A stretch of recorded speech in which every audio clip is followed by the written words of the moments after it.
बदल जाओ वक्त के साथ में या वक्त बदलना सीखो। बदल जाओ वक्त के साथ में या वक्त बदलना सीखो। मजबूरियों को मत कोसो, मजबूरियों को मत कोसो, हर हाल में चलना सीखो। क्लियर चीज है। जैसे आप चल रहे हो, जैसे जैसे एग्जाम आपके नजदीक आ रहे हैं, वैसे ही आपको क्या करना है, जिस गति से आप चल रहे हो उसी गति से आप चलिएगा। और बहुत सारे बच्चों के मैसेज आते हैं, सर जैसे जैसे एग्जाम नजदीक आ रहे हैं तो हमें एक बार यूं हमें डिप्रेशन ऐसा लग रहा है कि कुछ याद नहीं है। देखो जैसे जैसे आप थ्योरी पढ़ रहे हो ना, तो वो थ्योरी आपके माइंड में है, थ्योरी क्लियर चीज है, लेकिन वो आपको याद नहीं है। लेकिन जैसे आप क्वेश्चन करने बैठोगे तो वो थ्योरी बिल्कुल आपकी क्या हो जाएगी, पूरी की पूरी आपको क्या हो जाएगी, आ जाएगी। ध्यान रखना। तो कोई भी बच्चा डीमोटिवेट नहीं हो, कोई भी स्टूडेंट अच्छे से अपनी जो प्रिपरेशन है उस प्रिपरेशन को करना।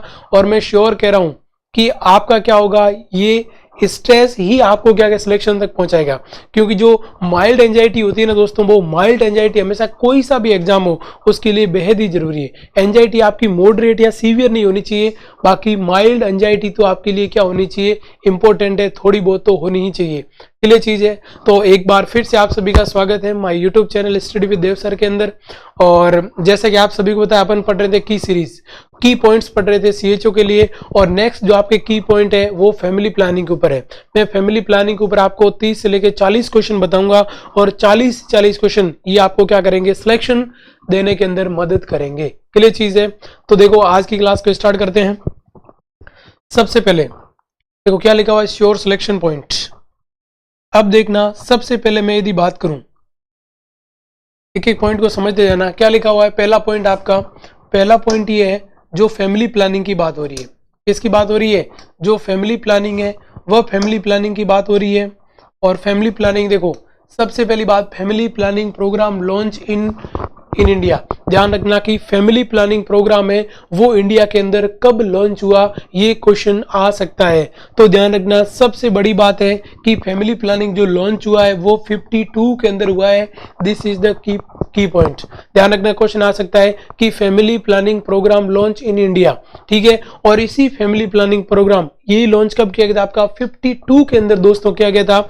और इसी फैमिली प्लानिंग के अंतर्गत क्या आते हैं दोस्तों, कॉन्ट्रासेप्शन आते हैं। क्या आते हैं, जो कॉन्ट्रासेप्शन के जो मेथड है दोस्तों, वो कॉन्ट्रासेप्शन के मेथड इसी के अंदर क्या होते हैं, आते हैं। This is the point. जो टेम्परेरी और परमानेंट के जितने सारे मेथड आते हैं ना, वो इसी फैमिली प्लानिंग प्रोग्राम के अंतर्गत आते हैं। उसके बाद इसी पॉइंट के अंदर क्या लिखा है कि इंडिया वाज, देखो वेरी इंपॉर्टेंट चीज है, India was the first country in the world launch family planning programme. मैं हमेशा आपको बताता हूं कि इंडिया सबसे पहला, इंडिया ने 2 प्रोग्राम वर्ल्ड के अंदर सबसे पहले दिए थे। एक तो दिया था आपका फैमिली प्लानिंग प्रोग्राम, ये दिया था, और उसके बाद एक दिया था national blindness control programme. Clear चीज है। जो नेशनल ब्लाइंडनेस कंट्रोल प्रोग्राम है वो भी दुनिया में सबसे पहले इंडिया ने दिया था। और फैमिली प्लानिंग भी किसने दिया, इंडिया ने। फैमिली प्लानिंग आपका कब आया दोस्तों, तो ध्यान रखना 52 में आया। और इसके अंदर क्या कॉन्सेप्ट है, तो ध्यान रखना कॉन्ट्रासेप्शन मेथड के इसके अंदर क्या है, कॉन्सेप्ट है। हो गया आपका पहला पॉइंट। उसके बाद देखिएगा नेक्स्ट दोस्तों, सेकंड पॉइंट की मैं बात करूं, पॉइंट क्या लिखा हुआ आपका, basal body temperature means, basal body temperature का मतलब क्या होता है। क्वेश्चन आ सकता है कि बीबीटी कितना बढ़ता है, तो क्या लिखा हुआ आपका, ड्यूरिंग ओवुलेशन। क्लियर चीज है। ये क्या होगा आपका, ओवुलेशन ऑन डे नहीं है, क्या है आपका ड्यूरिंग ओवुलेशन। और उसके साथ में क्या, जस्ट आफ्टर ओवुलेशन। क्लियर चीज है। During ovulation and just after ovulation body temperature slightly increase 1 degree Fahrenheit. ध्यान रखना, यदि रफ आइडिया से आपसे पूछा जाए कि बेसल बॉडी टेम्परेचर कितना बढ़ता है, तब आपको बताना 1 डिग्री फ़ारेनहाइट। और यदि आपसे ये पूछा जाए कि जो बेसल बॉडी टेम्परेचर है वो एग्जैक्ट ऐसे यदि रेंज में पूछ ले, तो आपको बताना है 0.5 to 0.8 फ़ारेनहाइट। कितना होगा आपका, 0.5 to 0.8 फ़ारेनहाइट होगा। This is the point, keep in mind. Clear चीजें। तो बेसल बॉडी टेम्परेचर कौन सा आपका, जो बेसल बॉडी टेम्परेचर है, ध्यान रखना ओवुलेशन के टाइम या ओवुलेशन के बाद में, जस्ट बाद में। ध्यान रखना, पहले कभी नहीं होगा। यदि ओवुलेशन से पहले यदि टेम्परेचर बढ़ा हो, इसका मतलब ये पॉइंट गलत है। ओवुलेशन के टाइम या ओवुलेशन के बाद में 1 डिग्री फ़ारेनहाइट यदि टेम्परेचर दोस्तों बढ़ता है, तो उसको अपन क्या बोलेंगे, बेसल बॉडी टेम्परेचर। क्लियर चीज है। एग्जैक्ट पूछे रेंज में, तो ये आंसर आपको क्या करना है, करना है। उसके बाद देखिएगा नेक्स्ट पॉइंट, नेक्स्ट पॉइंट दोस्तों बात करें तो नेक्स्ट पॉइंट आपका क्या लिखा हुआ है, स्पिन बार किट के बारे में। किसके बारे में पॉइंट है दोस्तों, ये देखो पॉइंट क्या कह रहा है कि जो स्पिन बार किट फ्रॉम, ठीक है, स्पिन बार किट कब बनता है, and fern test form before ovulation. ये भी इंपॉर्टेंट चीज है। क्या लिखा हुआ आपका, एक तो स्पिन बार किट और फर्न टेस्ट। कौन सी बात कर रहे हैं, स्पिन बार किट और जो फर्न टेस्ट जो बनते हैं वो ध्यान रखना कब बनते हैं दोस्तों, ओवुलेशन से पहले बनते हैं। दिस इज द पॉइंट, ये भी आपका पॉइंट है और उसके बाद में क्या हो गया, ये भी आपका पॉइंट है दोनों।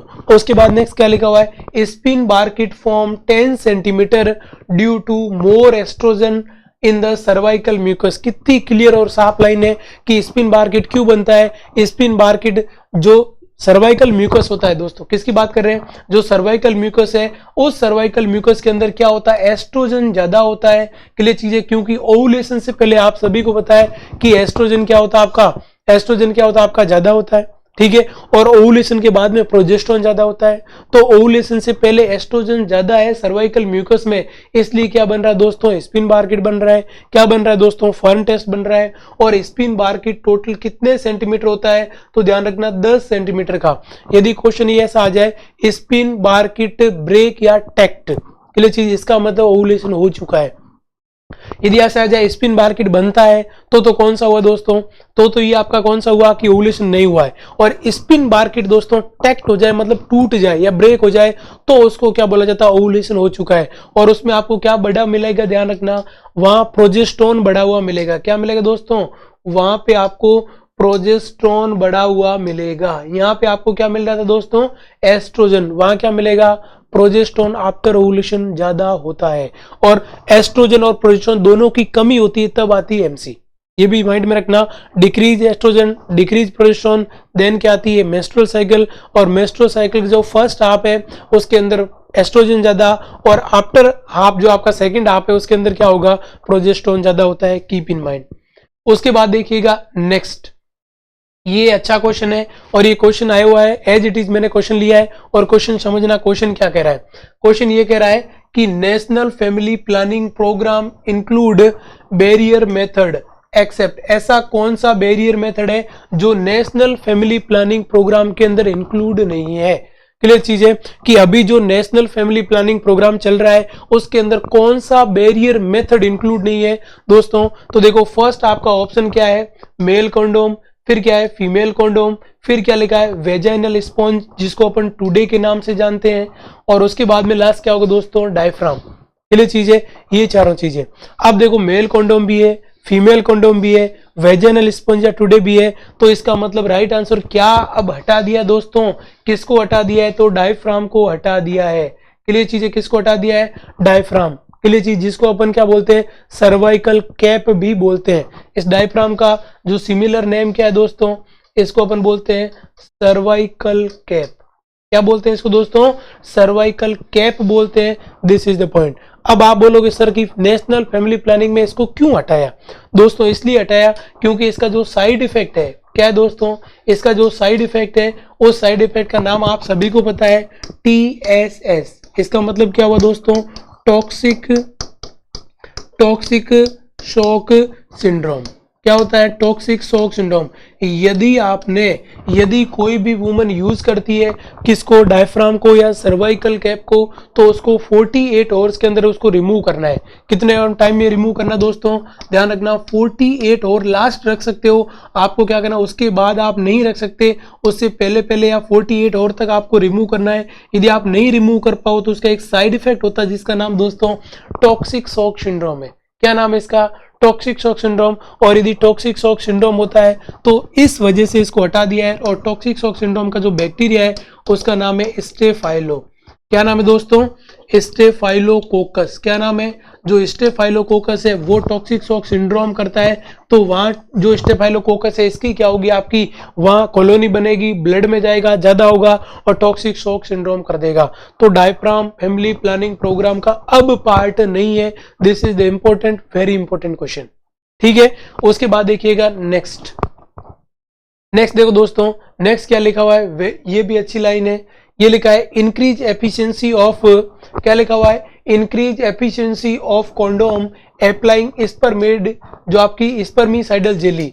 कहने का मतलब ये है कि यदि कोई भी पर्सन क्या है कि इफेक्टिविटी 100% चाहता है तो कॉन्डोम के साथ में जो कॉन्डोम के ऊपर स्पर्मेड जो स्पर्मिसाइडल जेली होती है उसका यदि अप्लाई करते हैं तो उसकी वजह से क्या होगा, ये आपका 100% क्या हो जाएगा, कॉन्ट्रासेप्शन का काम करेगा। किसका करेगा, कॉन्ट्रासेप्शन का। इससे क्या होगी दोस्तों, इफेक्टिविटी क्या हो जाती है, बढ़ जाती है। ये बात भी आपके माइंड में रहनी चाहिए।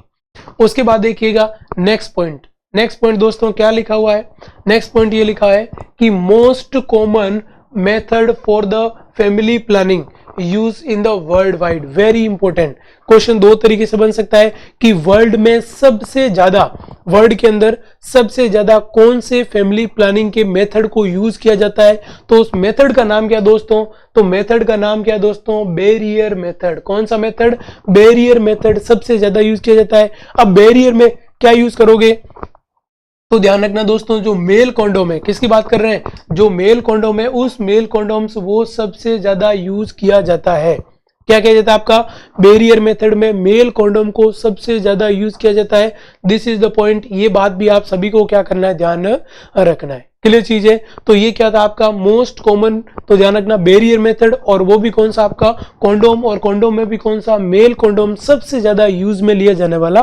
अब देखो बात करें कि जो मेल कॉन्डोम है वो मेल कॉन्डोम किससे प्रिवेंट करेगा, जो फीमेल कॉन्डोम है तो कॉन्डोम किससे प्रिवेंट करेगा, तो ध्यान रखना सबसे ज्यादा यूज इसलिए किया जाता है, देखो कॉन्डोम प्रिवेंट फ्रॉम द, एक तो जो HIV जो एड्स की बीमारी होती है, HIV वायरस है, एड्स डिजीज है, और इस एड्स की जो आपकी क्लियर चीज है, तो जो आपका एड्स है ये एड्स नहीं हो, HIV को रोकता है। उसके बाद में क्या होगा, सेक्सुअली ट्रांसमिटेड डिजीज, कोई भी सेक्सुअली ट्रांसमिटेड डिजीज मतलब क्या हो सकती है, जैसे गोनोरिया हो सकता है, सिफिलिस हो सकती है, क्लियर चीज, बहुत सारी ऐसी STD हो सकती है, वो दोस्तों इसको क्या करेगी, आपकी रोकने का काम करेगी। और उसके बाद में पेल्विक इन्फ्लामेटरी डिजीज, कोई भी पेल्विक ऑर्गन है उस पेल्विक ऑर्गन का इन्फ्लामेशन क्या नहीं हो दोस्तों, जो इन्फ्लामेशन है वो नहीं हो, उसके लिए दोस्तों ये रोकता है। तो ध्यान रखना HIV, STD और PID इन तीनों मेजर डिजीज से जो आपका क्या करता है, इस मेजर डिजीज को प्रिवेंट करने का काम करता है।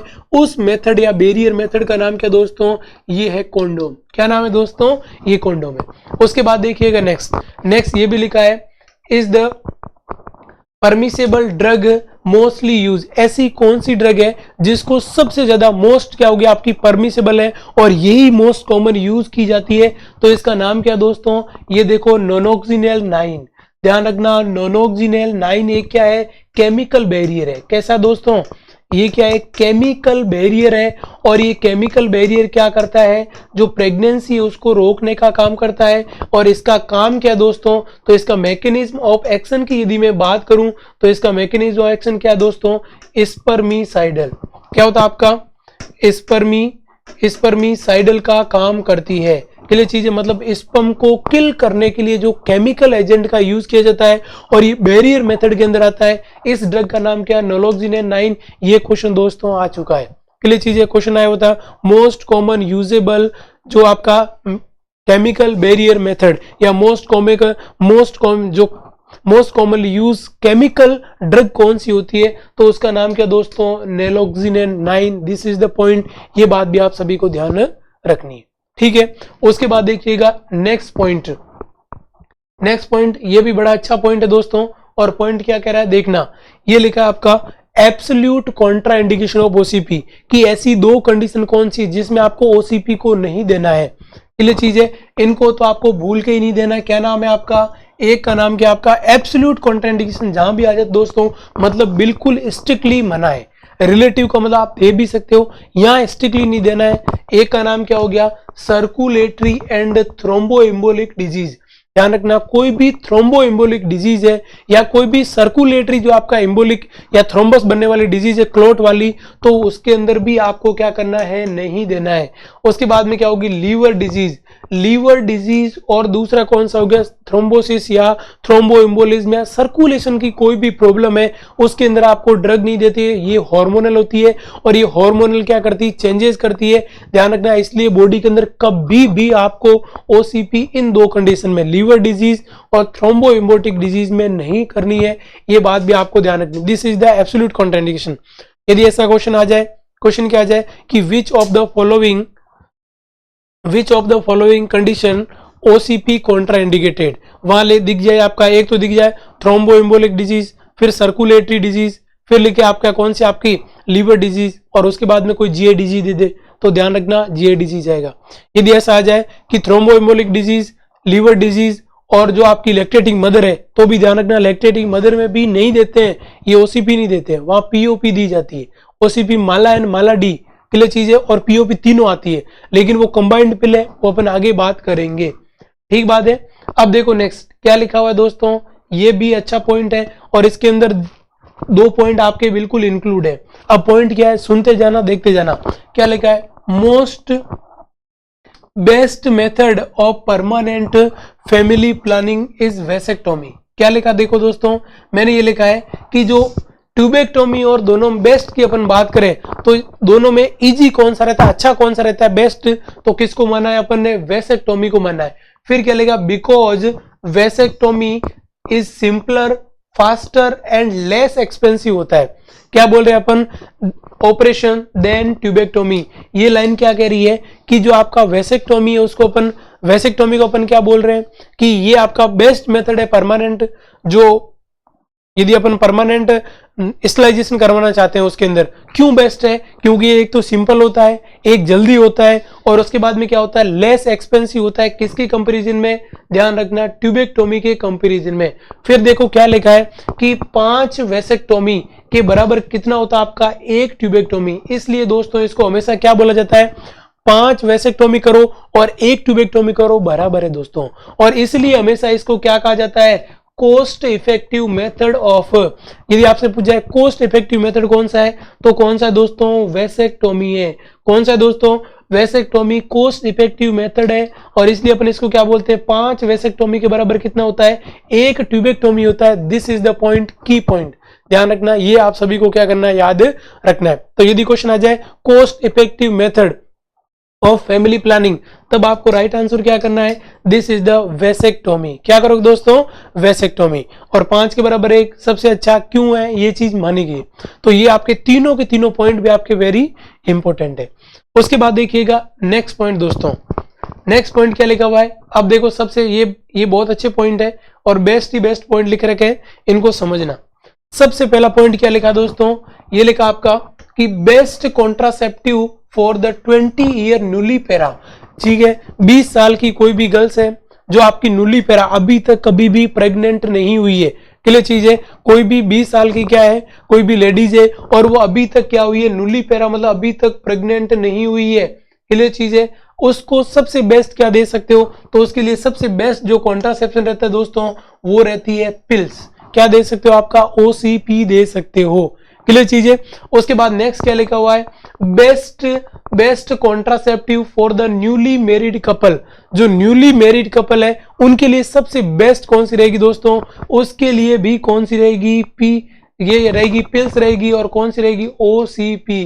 कौन सी रहेगी दोस्तों, ओसीपी, और कौन सी, माला एन, और कौन सी, माला डी। कौन सी, माला एन और कौन सी, माला डी, क्लियर चीज है। ये दोनों ओसीपी आपकी बेस्ट रहेगी। तो 20 साल की कोई भी लेडीज है और उसने अभी तक कोई भी प्रेगनेंसी नहीं हुई है, पिल्स दीजिएगा। Best contraceptive for newly pregnant woman, उसके लिए भी ओसीपी बेस्ट है।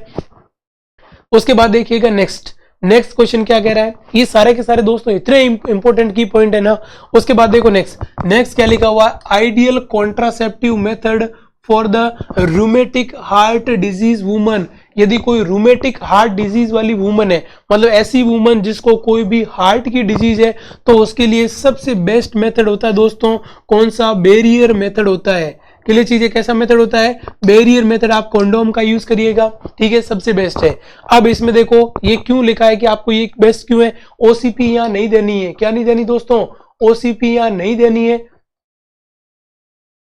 क्योंकि इसके अंदर दोस्तों क्या होता है, इसके अंदर हार्मोन्स होते हैं और वो हार्मोन्स क्या कर सकते हैं, और कार्डियक कॉम्प्लिकेशन कोज कर सकते हैं। इसलिए रूमेटिक हार्ट डिजीज वाली वुमन के लिए सबसे बेस्ट कौन सा, बेरियर मेथड यूज करो, और नहीं तो आप सहेली यूज करिएगा।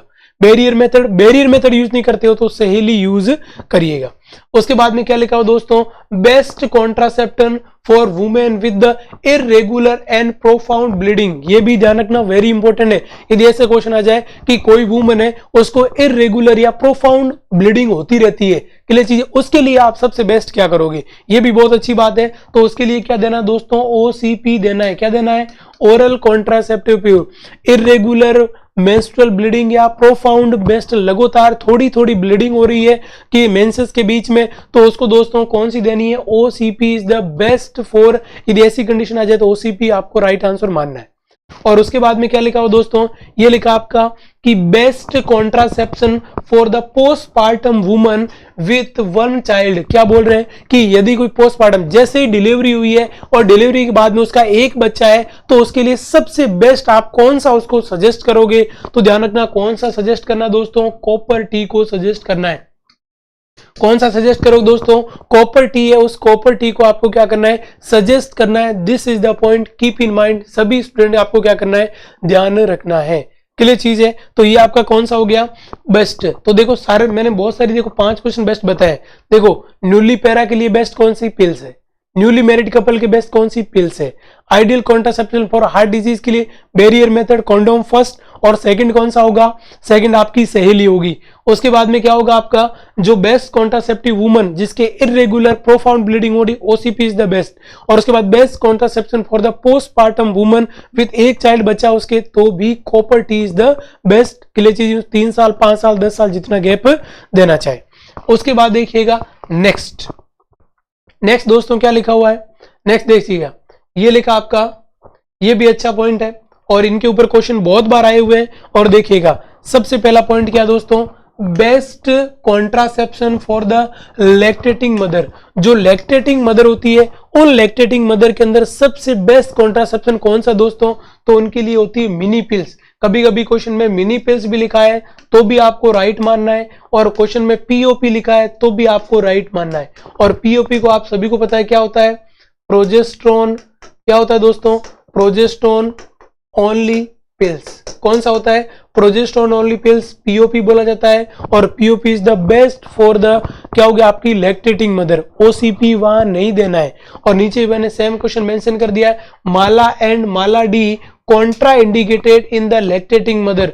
उनको आपको लैक्टेटिंग मदर को कॉन्ट्रा इंडिकेटेड है। अब आप बोलोगे सर कॉन्ट्रा इंडिकेटेड क्यों है, क्योंकि ध्यान रखना ये आपने माला एन और माला डी दी तो इसके अंदर क्या होता है, एस्ट्रोजन होता है। और वो क्या होता है, एस्ट्रोजन प्रोजेस्टेरोन होता है।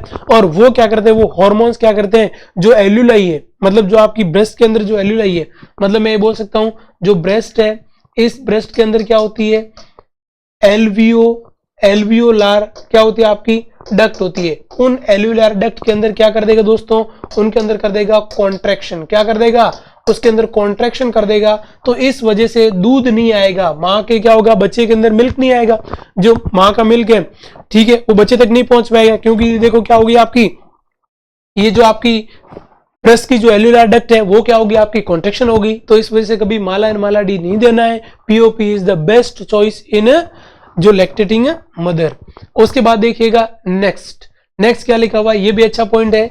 ये लिखा IUCD, क्या लिखा आपका, अवॉइड इन द, अवॉइड लिखना है ना, क्या हो गया आपका IUCD अवॉइड, ठीक है, IUCD avoid in the diabetic mother. ध्यान रखना डायबिटिक मदर के अंदर आपको, डायबिटिक फीमेल है कोई भी, तो उसके अंदर आपको IUCD नहीं देना है।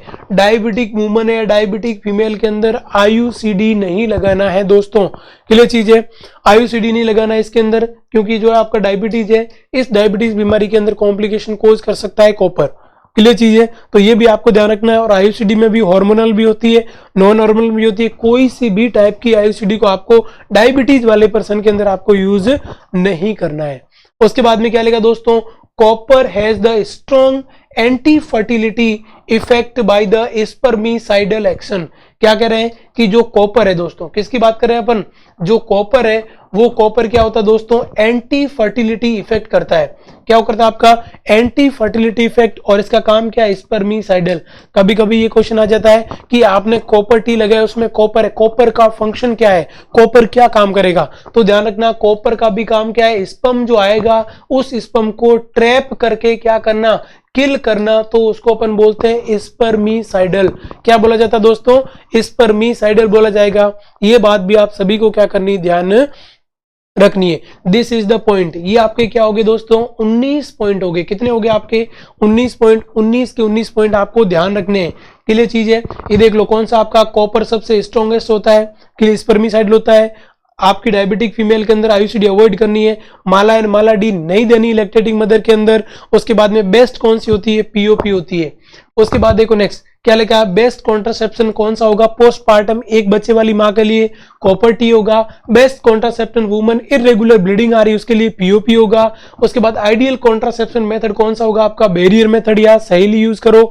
और उसके बाद में जो आपकी न्यूली प्रेग्नेंट वुमन है, न्यूली जो आपकी मैरिड कपल है सॉरी, उसमें आप ओसीपी देना है। और जो आपकी न्यूली पैरा उसके अंदर भी आपको क्या देना है, ओसीपी देना है। उसके बाद में कोस्ट इफेक्टिव मेथड का नाम क्या, वेसेक्टोमी है दोस्तों। क्लियर चीज, 5 वेसेक्टोमी के बराबर 1 ट्यूबेक्टोमी होती है, ठीक है। और उसके बाद में ध्यान रखना ओसीपी आपको लीवर डिजीज के अंदर, थ्रोम्बोएम्बोटिक और सर्कुलेटरी जो आपकी डिजीज उसके अंदर नहीं देनी है। उसके बाद जो आपकी स्पर्मिसाइडल ड्रग का नाम है नोलोक्सिनल 9। उसके बाद कॉन्डोम एचआईवी एसटीडी और पीआईडी से प्रिवेंट करने का काम करेगा। वर्ल्ड में सबसे ज्यादा यूज होने वाला बैरियर मेथड है। और उसके बाद कौन सा, मेल कॉन्डोम है। और आपको एफिशिएंसी बढ़ानी है कंडोम की, तो स्पर्मेड जो साइडल जेली का यूज कर लो। उसके बाद में नेशनल फैमिली प्लानिंग प्रोग्राम में कौन सा मेथड इंक्लूड नहीं है, बैरियर मेथड इंक्लूड नहीं है, ठीक है। और उसके बाद स्पिन बार किट और फर्न टेस्ट कब बनते हैं, ओव्यूलेशन से पहले। क्यों, क्योंकि एस्ट्रोजन ज्यादा है। और जो स्पिन बार किट कितने सेंटीमीटर बढ़ेगा, 10 सेंटीमीटर। और बेसल बॉडी टेम्परेचर ओव्यूलेशन के टाइम में जस्ट आफ्टर ओव्यूलेशन कितना बढ़ता है आपका, 1 डिग्री फ़ारेनहाइट बढ़ता है। क्लियर चीज है। और क्यों बढ़ता है, तो ध्यान रखना ये बढ़ता है प्रोजेस्टेरोन की वजह से। क्यों बढ़ता है दोस्तों, ये प्रोजेस्टेरोन की वजह से बढ़ता है। ये बात भी आप माइंड के अंदर रख लेना, ठीक है। और उसके बाद में क्या होगा, फैमिली प्लानिंग प्रोग्राम 1952 के अंदर आया था। ये ध्यान रखना, मैंने 20 पॉइंट आपको बताए हैं, ये 20 पॉइंट ही आपके सबसे इंपॉर्टेंट है। और ध्यान रखना आपके एग्जाम में क्वेश्चन पूछे जाएंगे। अब सेकंड पार्ट के अंदर मैं 20 और पॉइंट लेकर आऊंगा। उसके बाद फैमिली प्लानिंग के ऊपर कोई भी क्वेश्चन आपको पढ़ने की आवश्यकता नहीं, सारे के सारे क्वेश्चंस आपके क्या हो जाएंगे, क्लियर हो जाएंगे। Thank you so much for watching.